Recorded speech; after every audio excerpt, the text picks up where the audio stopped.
우리 열사님들의 논평을 듣기 전에 먼저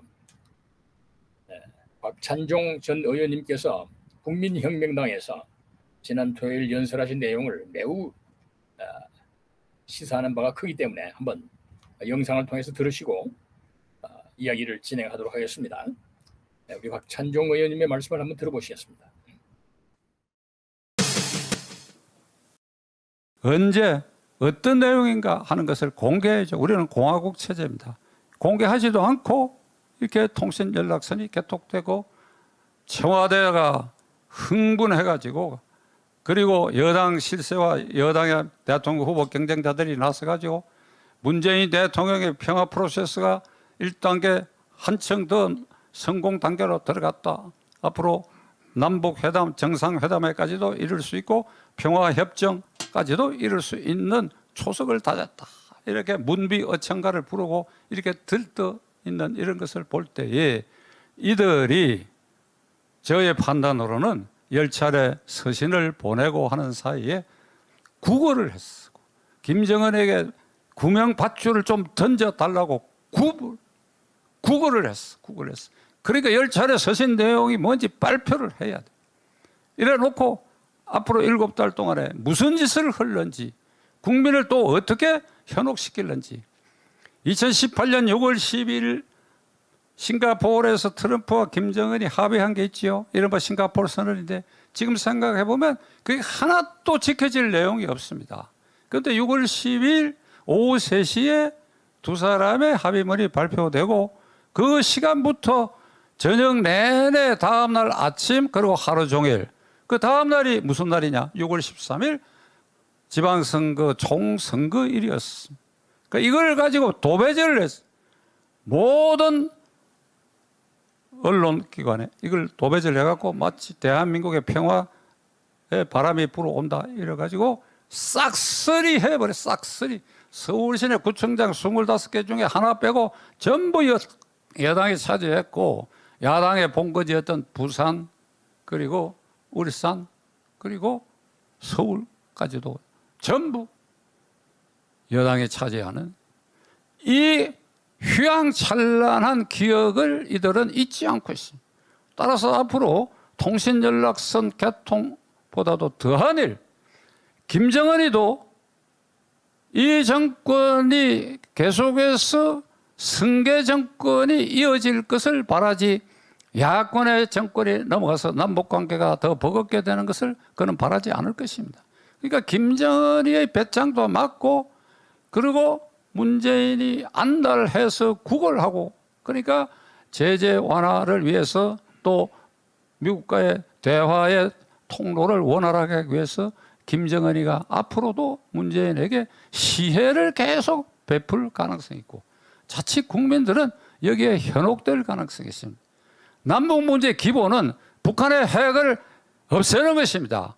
북한이 핵을 안고 대한민국을 협박하고 일본과 미국을 협박하는 이런 상황 안에서 평화란 있을 수가 없는 것입니다.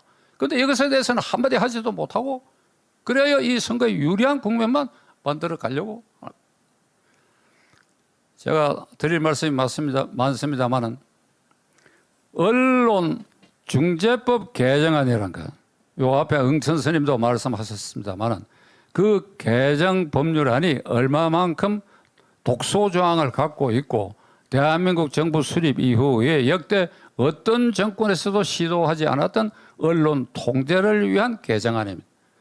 간단히 말씀드리면 언론사가 신문, 통신, 방송 다 포함됩니다. 처음에는 유튜버까지 포함시켰던 것 같은데 그건 저쪽 편도 많으니 그건 빼버리고 그래서 이 언론사가 허위사실을 보도했을 때 허위사실을 보도했다라고 하는 피해자가 이 문제를 제기해서 민사소송을 제기하면 배상을 어떻게 하느냐. 가령 예를 들어서 A 신문사가 허위사실을 보도해서 내가 피해를 입었다.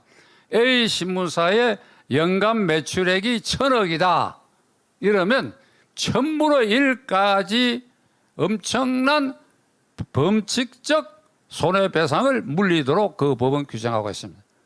그 1,000억짜리 매출액이면 그중에 1,000분의 1이면 1억밖에 되지 않는다 이렇게 생각하실지 모르겠습니다만 이들은 작당을 해가지고 한 언론사를 공격해가 수십 가지 심지어는 수백 가지 허위 사실이 있었다. 허위 사실, 가짜 뉴스를 퍼뜨리겠다 이렇게 한다면 그 언론사는 존립 자체가 불가능하고 이런 위험 때문에 정부 비판의 기사를 작성하지 못하게 되는 것입니다. 아주 악법 중에 악법이고 우리가 흔히 말하는 히틀러도 이런 법을 만든 일이 없습니다.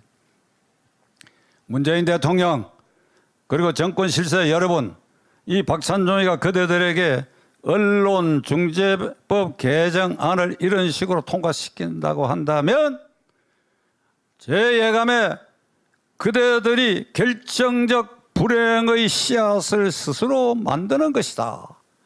아주 불길한 예감이 제 머리에 지금 떠오르고 있습니다. 1958년 12월 24일 크리스마스 이브 날 태평로 국회의사당에서 국가보안법 개정안, 그게 언론 독소조항이 있는데 이 독소조항은 보다는 훨씬 가벼운 독소조항을 넣었지만은 당시 자유당 정권에 반대하는 민심이 들끓고 그래야 여당이 야당 국회의원들 일방적으로 강제로 끌어내고 이걸 단독 통과시켰습니다. 그러니까 민심이 들끓고 이것이 가슴 깊이 모두 쌓여 있다가 1년 3개월 뒤 3월 15일 선거에 어떤 일이 벌어졌느냐. 결국은 이들은 부정선거를 감행할 수밖에 없었고 그리고 자유당 정권은 몰락해도 말았다. 이 얘기가 내년 3월 9일 선거를 7개월 앞둔 이 시점에서 언론중재법 개정안을 언론의 족쇄를 물리는 이 법을 통과시켜가지고 그래야 3월 9일 그대들이 원하고 기도하는 그 목표가 달성될 수 있을 것인가? 아니다. 하늘이 무심치 않을 것이다. 이게 전심이 절대로 용납하지 않을 것이다. 자, 이런 장난, 정치 공작, 여론 조작, 이런 일들을 그대들이 3월 9일 이후에도 무사할 것인가? 그래, 정권을 승계했다고 해서 그것이 정당한 평가로 하늘이 용납할 것인가? 저는 이 대목에서 이 정권을 향한 국민의 분노를 제대로 조직해야 할 제도권의 조직은 제1야당 국민의힘 당입니다. 이준석 대표와 103의 국회의원들인데 지금 이들은 잠자고 있어요. 국민의 분노를 폭발시키고 조직해야 할 일들이 김경수 사건, 언론중재법 개정안을 비롯해가지고 이렇게 쌓여 있는데 정부 공격에 앞장서질 못해요. 대통령 탄핵 주장을 해야 됩니다. 퇴진 주장을 해야 돼요. 광화문에 막혀 있다고 해서 그 밑에까지 막았습니까? 그 옆길까지 막았습니까? 인간띠를 두르도록 앞장서야 돼. 그 국회의원들이. 그래야 사람들이 따라갈 거 아니냐. 김경수 사태에 대해서 기껏 한다는 얘기가 대통령은 사과하라는 수준이야. 사과, 퇴진, 탄핵. 탄핵이 되느냐? 의석수로는 모자라지. 지금 3분의 1이 간신히 넘었으니까 제적 과반수 이상이 발의를 해야 되니까 국민의힘당으로서는 발의가 어렵지만은 국민 발의가 있지 않느냐 이 말이야. 국민의 분노를 폭발시켜야 될 거 아니야. 저들은 은필직 촛불 시위라고 얘기하는데 이것을 두고도 몇 가지를 붙여서 횃불 시위를 동원해가 국민적 탄핵을 유도해야 할 책임이 그대들에게 있는데 뭐 하고 있느냐 이 말이야. 이준석 너는 뭐 하고 있느냐 이 말이야. 103명의 국회의원 여러분들 뭐 하고 있느냐 말이야. 요 행수로 국민적 지지가 높은 후보를 하나 내세우면 국민의 여론이 이걸 뒷받침해가지고 내년에 정권을 탈환할 수 있다? 이렇게 아주 편안한 생각을 하는가? 아니다 이거예요. 이들은 무슨 짓을 하려지도 모르는 정권이라고 제가 말씀드리지 않는다 이게. 자, 애국시민 여러분, 우리는 헌법상 제1기관인 국민의 구성원들입니다. 제1야당이 헌법상 책무를 이렇게 거의 포기 상태에 있으니까 우리가 일어날 수밖에 없습니다.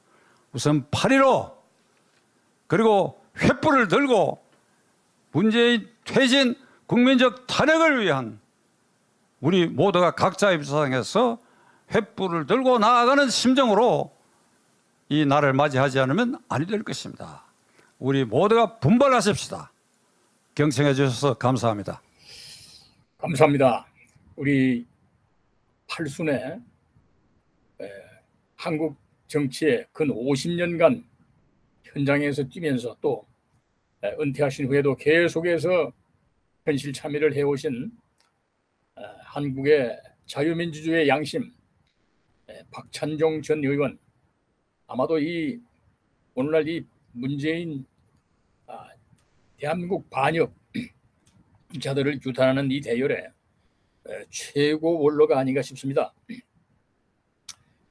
말씀 구구절절이 얼마나 그 연로하신 그 지난 현대사를 그대로 바라보신 그 입장에서 정말 피를 토할 것 같은 그런 분노가 응어려져 있는 것을 볼 수 있습니다.